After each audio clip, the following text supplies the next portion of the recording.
Well, I've got it framed up pretty good. There's a lot of big holes, but to tell you the truth, this took too long, because instead of using debris from the woods ground, I cut everything pretty much to try out the knife, to test the knife, to play with the knife more or less.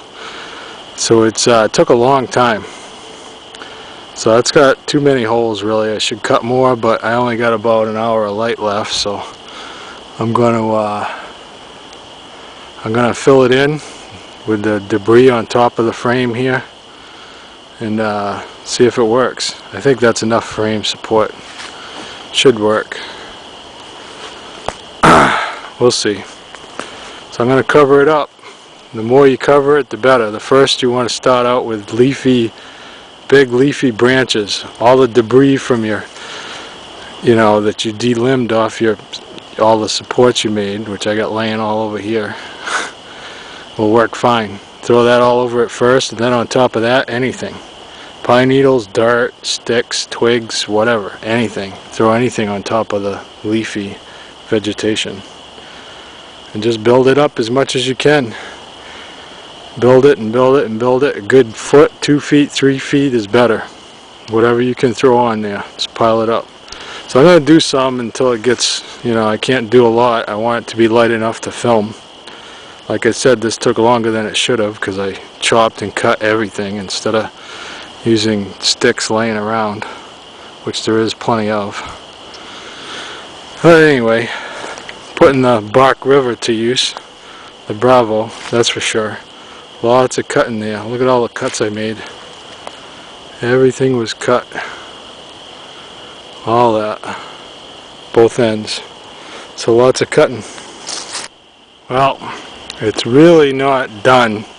But I only left myself about 3 hours of light, and I only got about an hour left to pack up and get out of here. But it's not bad. It just needs a little more insulation. The rain would probably run right off. So it's probably pretty much waterproof. Not proof, but the rain should run off it. And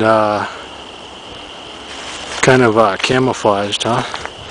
But you got a little hideaway in here. You can see I gotta close up the back end there. But there's a little shelter. A little debris shelter. Not quite complete. Need to pile some more crap on there.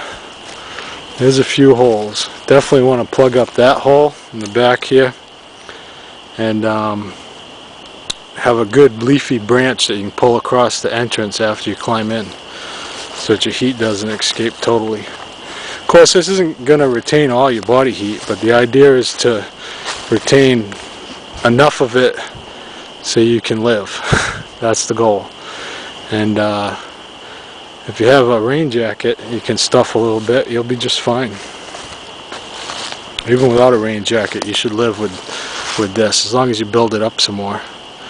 Definitely want to build it up some more, but I gotta get out of here. I did way too much chopping with the Bravo.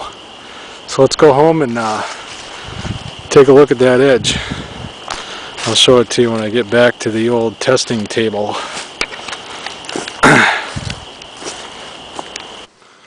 Okay, I have literally just walked in the door. I need to have a shower, but I want to get this over with. I got it on macro and I'm trying to get it so that you guys can see. Obviously I haven't even cleaned it up. You can see the edge. That it is looking perfect. And I used the hell out of this thing. I really did. I beat it. When I started running out of time there, the last hour I was frantically chopping, beating. I upscaled my abuse of it a little bit, beating on it. And in spite of how frantic I was using it, I have no problem with discomfort in my hands. It's very comfortable the whole time. It is, when I'm chopping and swinging it, the grip's a little smooth. You tend to have a little bit of trouble hanging on. Kind of slips around a little bit.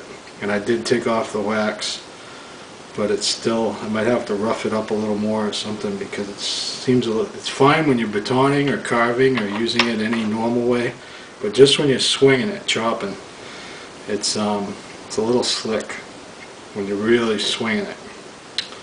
Let's see if it pops cord,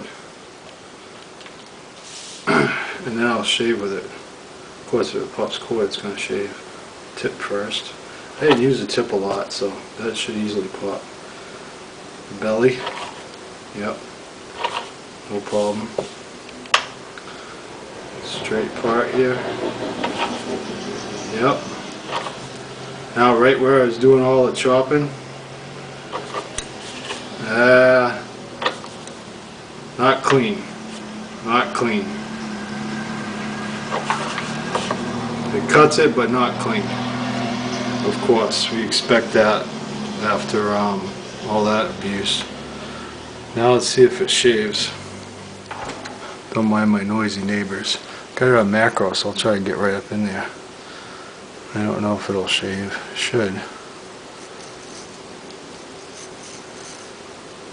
Yeah. Yeah, it's shaving. Look at that. Look at that. Definitely shaving. Right where I did the chopping. Look at that, huh? Shaving after all that. I showed you all those. I mean, when a debris shelter is supposed to be built with debris. I didn't.